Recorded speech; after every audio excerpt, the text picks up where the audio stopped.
Iba pa rin talaga kapag homemade po na chicken nuggets, siksik na, walang extender, at wala pang flour.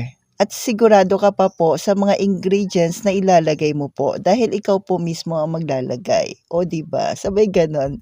Blessed day to you, ka-low carbs. Yung ating chicken breast, hiniwa ko po na maliliit after ko po na mahugasan. Then, gagamitan po natin ng ating food processor. Kapag walang food processor, pwede naman po yung giniling na po na manok. Pero mas panatag lang talaga ako pag ako yung magigiling.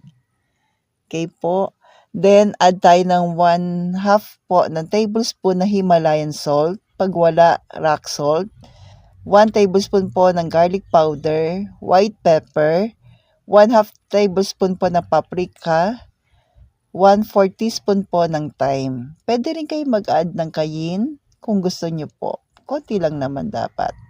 So, yan na po. Imi-mix lang din natin gamit din yung ating food processor para mas pantay at mas maayos po yung pagmi-mix. Then, ito po. Sobrang apaw nga lang, ano po. Pasensya na po, ka-low carbs. Yan. So, sa parchment paper ko po siya ilalagay. Nag-spray lang po ako ng coconut oil. Actually, pambaon ito ng aking anak. Ang hirap kasi po, pag naglo-low carb, mag-isip ng pambaon. Sabay ganon. Yung madali lang lutuin. So, ito po yung kanyang pambaon.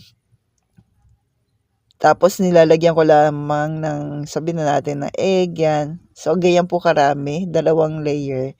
Tapos ganito po, pag ipa-fry, meron kasi ako natirang nutritional yeast. Ang sarap niyang ka-low carbs at superfood ang tawag natin yan. Nilagyan ko lang po ng white pepper. Ito yung magiging, ano po natin, breadcrumbs. So, bawal kasi sa atin yung breadcrumbs. So, nutritional yeast, yan po, yung pamalit ko po. Then, yun lang po. Nilagyan ko lang ng white pepper. Piprituhin lang natin sa katamtamang lakas ng apoy sa ating coconut oil. Or lard pala ang ginamit ko po dito. Sorry. Fork lard po. Mas malasa. Sabay ganun. Konti lang. Yan, ganyan po siya. Pero pag wala, pwede rin naman. Ganito ang itsura naman. So, stay healthy. Stay low carb po. And God bless sa ating lahat.